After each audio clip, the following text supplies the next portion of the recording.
are doing one of my favorite videos I do every year, which is I talk about my all-time favorite books. So in the past, I've done like a top 10 favorite books ever. I've done favorite series of all time. I've done favorite authors of all time. I've done a bunch of different iterations. Last year I did my top 50 books of all time, and this year I am going to do my top 100 books because I floated that as an idea and that was received very warmly. So obviously this was super difficult because I was trying to thread the needle between, well, a lot of different factors, and you're gonna see me looking off screen because I have a handy dandy spreadsheet. I know those of you who are regular watchers are shocked to hear that I have a spreadsheet for these books. I was trying to kind of balance books that have been favorites at one point in my life versus what I currently consider to be favorites. And that actually was very difficult because I feel like I've had a lot of books that were very impactful to me at the time or favorites at a certain point in my sort of developmental journey to this point in my life. But would I consider all of those to be favorites right at this moment? Maybe, maybe not. So I kind of tried to thread the needle between things that were very formative to me and at one point I would have definitely said were favorites versus what if I were just gonna pick things right this second that were favorites, what I would include. So I think I was trying to go for roughly a 40-60 split of 60 books right now versus 40 that were at some point favorites. And actually probably would have been smart for me to just allocate that number in my spreadsheet and then assign them accordingly. I did not do that, but that's kind of the balance I'm going for here. While I was doing that, I also decided to compile a few stats before I throw you over to talking about the specific books. So genre split wise, my two biggest individual categories are literary fiction and sci-fi fantasy. Those were 20% each. 17% are mystery thriller. I think mostly threw anything that was kind of on the verge of horror into that category. Romance, individually, none of those are the biggest categories, but cumulatively that would have been the biggest category at 23%. So 11 speculative romance, 9% contemporary, and 3% historical. And then I have 4 different categories for nonfiction. So I have 8% historical nonfiction, 5% memoir, 4% sort of just general nonfiction, and 3% philosophy. So in terms of kind of overall genre breakdowns, 83% of the books are fiction versus 17% are nonfiction. 23% of the books are romance versus 77% are not romance. In terms of some kind of speculative element, 31% have some kind of speculative element and 69% do not. And then in terms of genre fiction, that is the bulk of what I read at this point in my life, and that comprises 63% of my favorites versus 37% not. And actually, of all those stats, that feels the most right to me in terms of like, yes, that's about how I like my balance, roughly 60-65% genre versus the rest, whatever else. And then I didn't want to go too deep on demographics here because then you get into some, I don't know. I didn't want to have to research every nook and cranny of all these authors. So I decided to stick with 2 pretty easily definable characteristics, just, you know, to get a sense of what comprises my reading tastes. So unsurprisingly, 63% of these books were by women because these days, that is the vast majority of what I read are books by women. At one point in my life, that was the exact opposite. So, you know, for whatever that's worth. So 63% were women, 32% were men, and 5% were other, either non-binary authors or multiple authors who are mixed gender. And then the other, I thought, pretty easily identifiable stat was nation of origin for authors. So unsurprisingly, because I'm an English speaker, the vast majority of these are from English-speaking countries or dominantly English-speaking countries. So 52% American, I am American, that makes sense. 30% British, 6% were Kiwis. Love that. 5% had an author originally from Russia. 2% was Australian, and then 1% for a bunch of other different countries. So Switzerland, Germany, France, Canada, and Sweden. I thought that was kind of a fun little stat there. And then one thing I did not calculate, but let's do this now. I allowed myself to have multiples from individual authors. I kind of went back and forth on that, and then I realized if I was being true to myself, I would have multiples from several authors. So I have, let's see, 7 Agatha Christie's on here. I have 5 Alona Andrews. I have 4 from Jessica Clare / Jill Miles / Jessica Sims / Ruby Dixon. 2 from Kazu Ishiguro. 4 from Nalini Singh. 3 from Nora Roberts or J.D. Robb. 2 from Rebecca Roanhorse, 2 from Robin Hobb, 2 from Roxane Gay, and I think that those are all the multiples, but I think that that is representative of, honestly, like some of my all-time favorite authors, so that makes sense. So with all of that in mind, we're going to get into my full list of 100 favorite books. I've created these little icons to represent some of my favorite things that I enjoy in a book, and I guess, should I kind of go through some of those? Some of my favorite things in a book are a main character that I really connect with or really just am rooting for, and a book that's very driven by that character. I always say that my favorite elements in my perfect book has a mystery plot, a speculative element, and a strong romantic element. So each of those are things that I love. I really love histories of ideas or history or nonfiction that just really changes the way that I think about the world. So I guess nonfiction that is very mind expanding maybe is the way to categorize that. I'm very interested in kind of why people are the way they are and what motivates them. So things that kind of reflect and illuminate the human condition tend to be things I connect with. I love a book that has a strong thematic element that it really executes both on a textual and a subtextual level. So kind of like a multi-layered metaphor or a multi-layered theme motif is something I really love. My all-time favorite trope is an isolated closed circle mystery, meaning everybody is stuck together, people start dying, so we'll see how often that pops up. Beautiful writing is something I very much value, so that doesn't necessarily mean super flowery writing, but writing that is very purposeful and evocative in a specific way. And I guess maybe like a romance thing is I tend to not like overbearing male leads.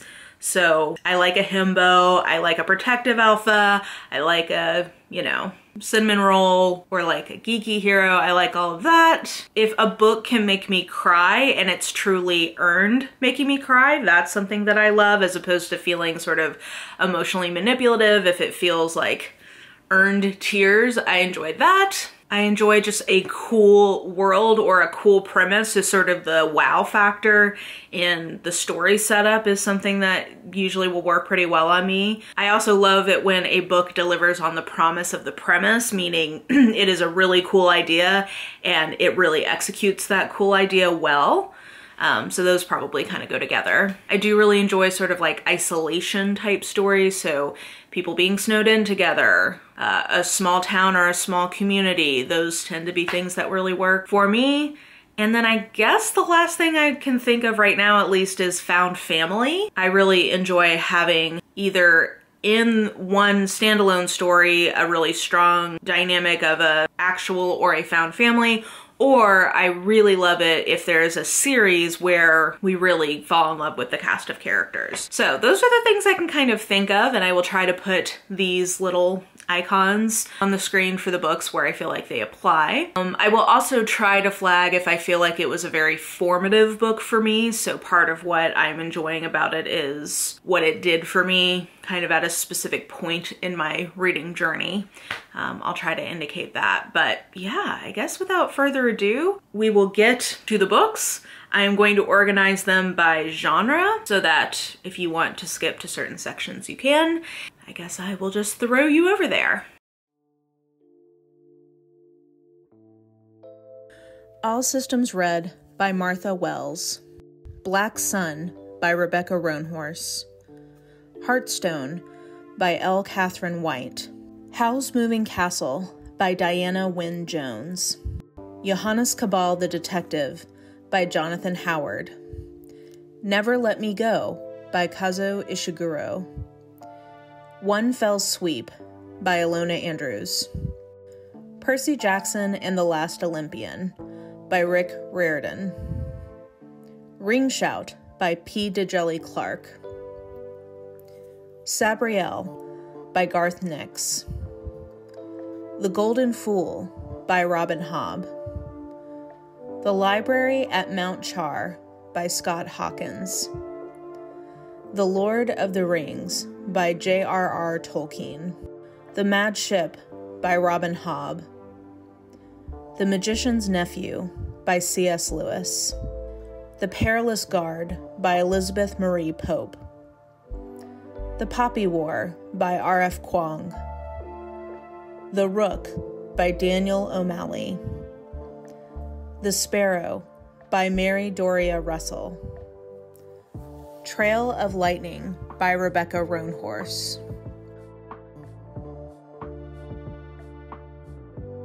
After the Funeral by Agatha Christie. And Then There Were None by Agatha Christie. Cards on the Table by Agatha Christie.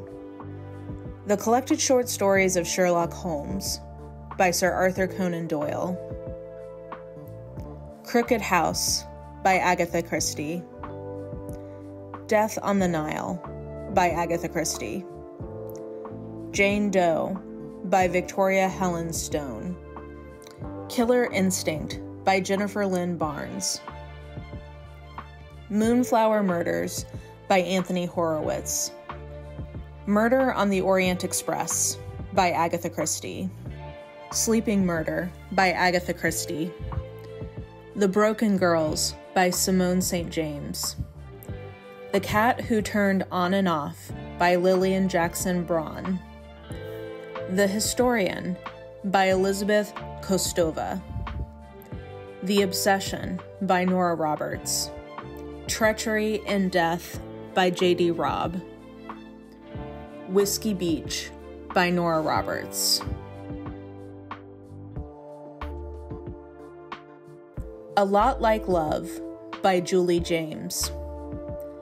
A Princess in Theory by Alyssa Cole. Act Like It by Lucy Parker. Beauty and the Billionaire by Jessica Clare.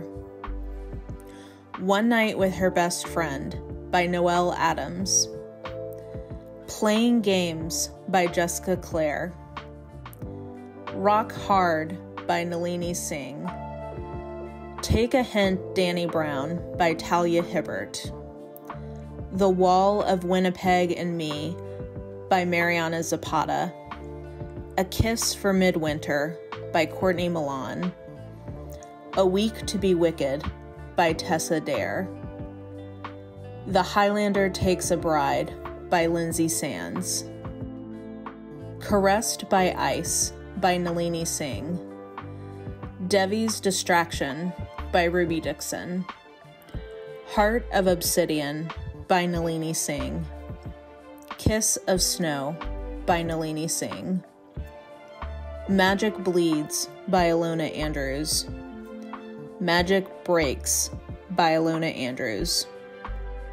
The Beast's Bride by Jill Miles. The Kraken King by Meljean Brooke. White Hot by Alona Andrews. Wicked Deeds on a Winter's Night by Cresley Cole. Wildfire by Alona Andrews.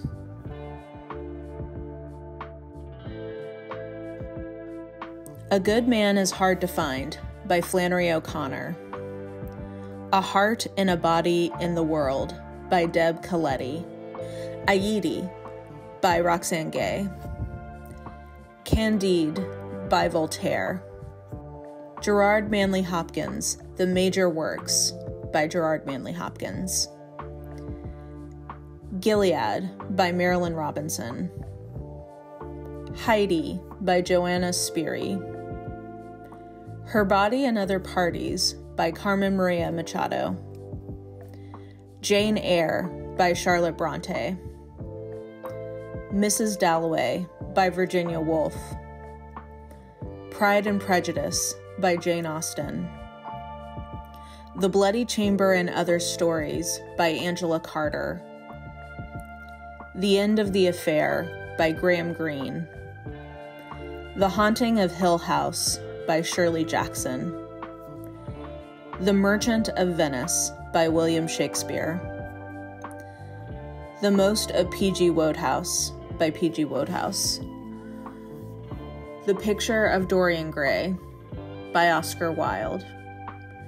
The Prime of Miss Jean Brodie by Muriel Spark. The Remains of the Day by Kazuo Ishiguro. The Woman in White by Wilkie Collins.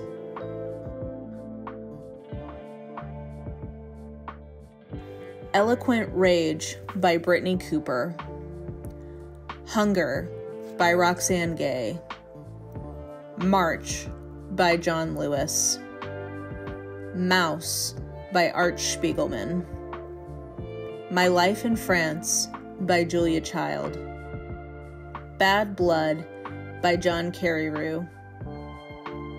No Visible Bruises by Rachel Louise Snyder. The Big Short by Michael Lewis. The Uninhabitable Earth by David Wallace Wells. All the President's Men by Carl Bernstein and Bob Woodward. Black Reconstruction in America, 1860 to 1880 by W.E.B. Du Bois. Eichmann in Jerusalem by Hannah Arendt. How Jesus Became God by Bart Ehrman. Stamped from the Beginning by Ibram X. Kendi. The Body and Society by Peter Brown. The Brontes and Religion by Mariana Thormelin. Will in the World by Stephen Greenblatt. Are Women Human by Dorothy L. Sayers. Sources of the Self by Charles Taylor. The Cross and the Lynching Tree by James Cone. Alrighty, and I think that will do it for my top 100 favorite books. I always do this the week of American Thanksgiving because it is just a celebration of things that I love in books and things that I am thankful for, books that I'm really thankful for that were super impactful on me. And I'm just very appreciative of that. So let me know what you thought about any of the books I mentioned. I hope you don't hate them and therefore crap on my favorite books. But let me know what you thought about any of the books. Maybe let me know what some of your all-time favorite books are, or if any of mine are the same as yours. Let me know that in the comments below. And yeah, I think that will do it for me. So if you enjoyed this video, please like, subscribe, follow me on the social medias if you are so inclined. I have all that information listed in the description box below, and I think that will do it. I hope you're having an absolutely lovely day today, and I will just talk to you soon. Bye!